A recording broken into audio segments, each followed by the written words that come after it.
Bonjour et bienvenue dans cette partie de formation consacrée à la fabrication des engrais biologiques solides. Donc ici, pour ce qui est de cette formation, la vérité à savoir sur les engrais biologiques. L'engrais biologique solide est comme une terre riche et il ne doit jamais être comparé à un engrais chimique. Et lorsqu'on apporte une terre riche, les plantes vont récupérer les éléments dont on a besoin, si vous me permettez le terme, les vitamines dont elle a besoin.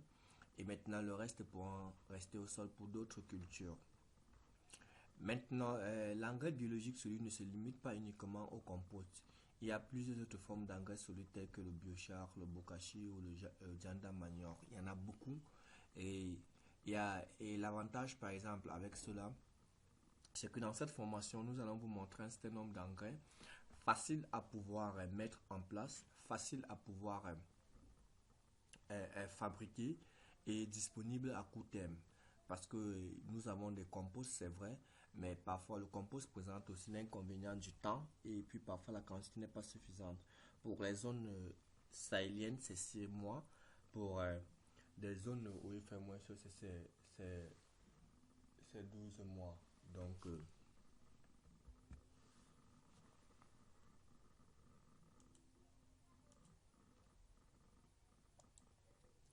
et il faudra aussi savoir que les engrais solides sont destinés au sol. Et ces sols en retour qui vont nourrir les plantes en fonction des éléments dont qui sont disponibles et c'est ce qu'elle a besoin. Et il faut retenir que la meilleure manière pour optimiser le rendement, c'est de favoriser le développement des racines. Et pour que le développement des racines puisse se développer, il y a deux choses. Un, il ne faudrait pas que le sol soit compact. Le deux, il faudrait qu'il y ait suffisamment de matière organique pour pouvoir nourrir la plante. Et il faudra aussi savoir que il y a un certain nombre d'idées. On fait comprendre aux gens que l'engrais biologique ne peut pas obtenir le même rendement que l'engrais chimique. Ça, c'est quelque chose d'archi faux et très faux. L'engrais biologique, au contraire, donne les meilleurs rendements que l'engrais chimique. Alors, nous allons donc de manière simple définir aussi ce que c'est que les engrais. Les engrais, ce sont des substances organiques, c'est-à-dire solides, ou minérales, c'est-à-dire liquides, souvent utilisées en mélange, destinées à apporter aux plantes des compléments d'éléments nutritifs, de façon à améliorer leur croissance et augmenter le rendement et la qualité des cultures. L'action consistant à apporter donc les engrais s'appelle la fertilisation. Et la plante a bien besoin pour pouvoir produire cela.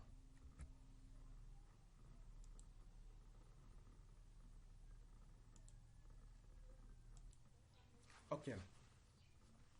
Donc, les quatre éléments dont les plantes ont besoin, en majorité, parce que il ne faudrait pas aussi qu'on pense que ça s'arrête seulement à ces trois ou quatre éléments.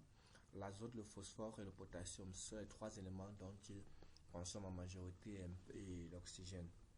Et en général, l'oxygène est puisé dans le sol.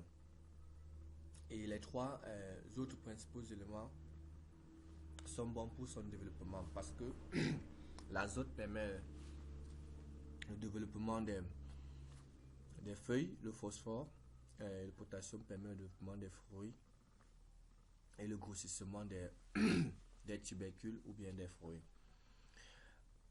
Le rendement, c'est justement pour ces raisons qu'on utilise donc les engrais pour la forme organique et la phase minérale. Les engrais que l'on retrouve sur le marché contiennent généralement les trois éléments azote, phosphore, potassium. Or, on a abrégé N pour l'azote, P pour le phosphore et K pour le potassium. Et maintenant, l'azote par exemple est utilisé en culture maraîchère pour favoriser le pousse des tiges, des feuilles, comme je l'ai dit tout à l'heure. Le phosphore joue le rôle capital dans la vie de la plante. Elle participe à la croissance et la formation des fleurs, des graines, le développement des racines et renforce aussi la résistance naturelle des plantes aux agressions telles que les maladies et les ravageurs que nous allons voir dans notre module de formation. Le potassium permet la floraison et le développement des fruits et tous les organes réservés. et telles que les racines, tubercules. Donc, elle permet aussi la coloration des fleurs et des fruits.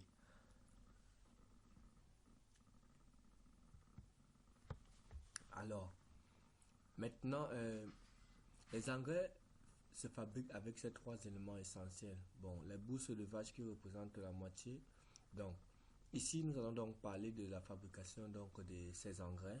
Il est vrai, dans la vidéo pratique, nous allons donc montrer comment est-ce que ça se réalise, mais on voudrait que vous puissiez comprendre comment est-ce que nous faisons ici. Les bourses de vache, par exemple, qui représentent la moitié, contiennent un peu d'azote, le phosphore et le potassium.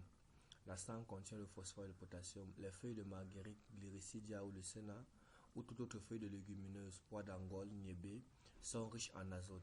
Donc, on peut apporter 10 kg de feuilles de vache, lisier de porc, fiente de poule ou crotte de lapin. Et maintenant, on peut apporter aussi 8 kg de stand et 2 kg de feuilles.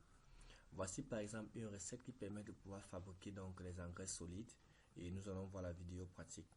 Mais ce dont je voulais expliquer sur la partie théorique, c'est quoi? C'est que les besoins par exemple des plantes varient en fonction du stade.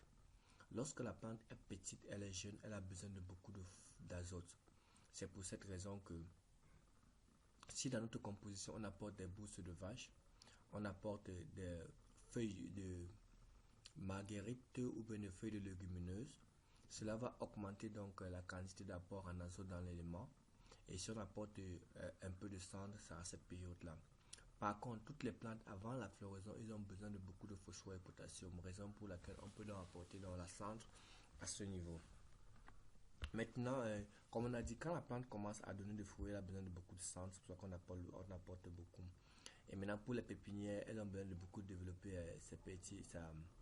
des feuilles, raison pour laquelle on peut apporter donc plus de feuilles. Et maintenant, ici aussi, nous avons donc glissé quelques petits éléments qui pourront permettre aussi à pouvoir améliorer la production donc des engrais. Et c'est sur ce tableau, par exemple, qui nous permet de pouvoir observer un certain nombre d'apports. Et il faudrait savoir que ce tableau permet juste de décider que nous pouvons fabriquer nos engrais solides avec plusieurs matériaux qui sont disponibles chez nous et à bon prix. Et ici, on a pris la peine de mettre le pourcentage d'azote, de phosphore et potassium, comme vous pouvez le voir au-dessus, sur ces différentes cultures. Et sur la ligne, si les différentes sources. Exemple, prenons le Glyricidia, qui est une plante disponible qui propose 48% d'azote et 8% de phosphore. Le Desmodium, 1%, 1,79%. Le Glyricia Titonia, 3,5% d'azote, d'apport en phosphore et en potassium aussi. La cendre de peau de banane, elle contient plus de potassium. La cendre du tronc de bananier qui contient 5 à 2%. Maintenant, les peaux de café qui contiennent de l'azote. La poudre de cabos de cacao, par exemple, qui contient un peu d'azote, de phosphore et potassium, sont des éléments que vous pouvez mélanger. Les cendres d'épis de maïs qui contiennent donc du potassium. La cendre domestique qui contient aussi du potassium. Les coquilles d'œufs qui contiennent beaucoup de phosphore. Les fientes de chauve-souris qui contiennent un peu d'azote et de phosphore. Les excréments de porc lisier et d'autres éléments. Donc, maintenant, ici, nous allons donc parler d'un certain nombre de fabrications, par exemple le biochar, qui est un charbon obtenu par combustion incomplète, la pyrolyse des résidus des cultures de bois. Et nous pouvons montrer comment est-ce qu'on peut fabriquer dans ces différents trucs. Nous avons besoin du bois ou des coques de coco, de l'argile, des brindilles ou des petits morceaux de bois, des tonneaux à fond grillés, des terres argileuses humides, des couvercles métalliques et du foyer. Et maintenant, le mode d'opération, on peut classer verticalement bien rempli de coques, de même que la dimension du tonneau, on découpe de 30 à 25 cm classés. Et on peut mettre donc la matière sèche au niveau de la surface du tonneau et la bouteille aussi en plastique rempli. Comme nous l'avons dit, vous allez voir donc de manière pratique sur nos vidéos de pratique d'utilisation. Donc il faut savoir que l'avantage par exemple grâce au biochar, c'est qu'elle augmente la matière organique du sol, maintient la fertilité à longue durée, augmente la séquestration du carbone et lutte contre le changement climatique. Ici, par exemple, nous avons donc la fabrication du bokashi, qui est un terme japonais qui veut dire matière organique fermentée. C'est un biofertilisant à base de feuilles et parmi ces éléments-là, on peut avoir de la terre, des balles de riz, ça peut être des balles de riz 20 kg, de la paille sèche, des bourses de vache, un sac de sang de riz et un sac de poudre de charbon, 4 litres de mélasse et 4 litres de jus de canne à sucre ou de 2 litres. Nous avons la vidéo qui explique le processus de fabrication de cela et même le document qu'on mettra à votre disposition.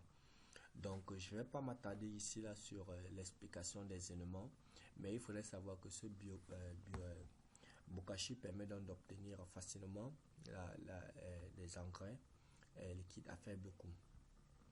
Maintenant, pour les domaines d'utilisation, nous allons donc voir ça lors de la pratique, nos différentes vidéos de pratique. Nous pouvons aussi avoir ici le compostage en tas. Il y a des différents éléments qui sont besoin, car on a besoin. Dans nos vidéos pratiques, nous allons voir, nous attirons seulement notre attention. L'objectif ici, c'est de vous montrer qu'on a plusieurs types d'engrais qu'on peut fabriquer, que ce soit les engrais ménagers, que ce soit on a tous les moyens possibles pour fabriquer nos différents engrais solides. Et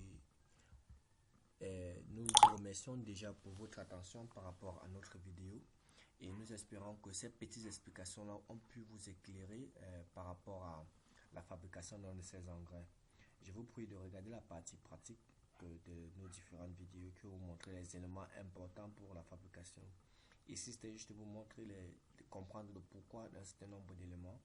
Mais de manière pratique, vous allez voir sur nos vidéos et ça va beaucoup vous aider. Merci pour votre aimable attention.